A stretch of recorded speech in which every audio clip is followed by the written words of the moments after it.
हाँ दीदी गोल लगत नहीं रोवत नहीं कि हमार हाल बहुत खराब बाटे दीदी, बहुत खराब बाटे। अच्छा हमारा हाल चल मत पूछो। काहे रोवत नहीं का बताएं कि काहे काहे खातिर हम रोवत नहीं। अरे बाप कैसे रे। बताइए ना कि हम भैया हमारे लेके आओ तो हम 1.5 बोरिया ले आम। हाँ नहीं खन ले आए ना अचार ना डलाई। तू तू हमरा से मार कहले रहलो कि भैया अचार खातिर ले आओ तो हमरो के 2 डिब्बा ले अचार अथी करके दे दिए। हाँ अब ले ला खा ला अचार खा ला। ढंग से खा लो तुम। हाँ हमरा के तो दे दिले बड़ा। अब जा तुम तारा घरे दे दे। जान तू कितना ले आम दिए बड़ा? 2 किलो ले आम लिए बड़ा। वो झोरी में टंगे टंगे दादा दीदी वो हमके वो देखल लेके जा तू आम।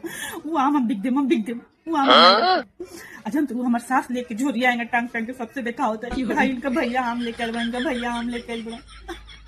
इतना पीड़ित दीदी इतना पीड़ित होता ना हमके तब मुंह दिखाओ कर मन नहीं करता अपनी ससुरा वाला लोग से का कहियो ऐसा थोड़े बाटे कि आम ना भइरला पेड़ पर। हाँ इतना आम भइरला काहे के हो चाची से पता लगैले रहनी हम। हाँ कहत रही कि बड़ी आम फरल बाटे बाप हो बाप हो। आ तार भैया बताओ इतनी सु आम लेके गइल हन। हाँ सब खबर हमरा के देली चाची तू कब बुझता रू। सब खबर हम रखेली हम एने थोड़े कहले रहनी कि भैया आम लेके आओ तो।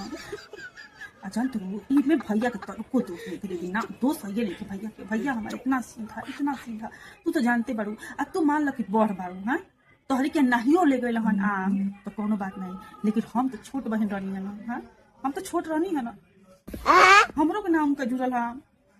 अरे ना 1.5 बोरिया तो 1 बोरिया आम ले आई तो वही जा दीदी वही जा हमरी देवरानी का दी बाप रे बाप ओकर भैया मारी बड़का बड़का बोरिया से 2 बोरिया आम लेके आई बा। हाँ बाप रे आउ देखा के मार अंठा दिया कि हमारे भैया ना आम लेके आए हैं। हाँ हिंदी में बोले ले भोजपुरी में बोले ले ना मार बड़का अपना के जनावे ले कि हम शहर के हैं।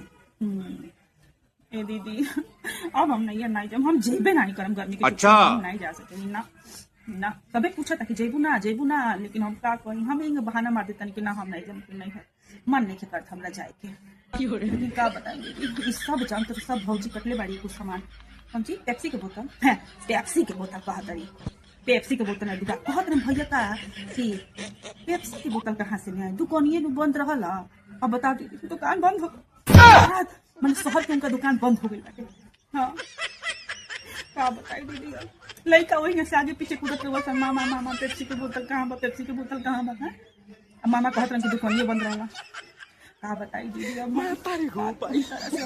हम तीन से मुंह दिखाइए लोग से रखत दीदी हम बोलल नहीं खिला तो हमरा से अपन दुखी हो रहे ना मन करे तो हम यहाँ आ जाइए वहाँ पर सुख दुख बाटल का कर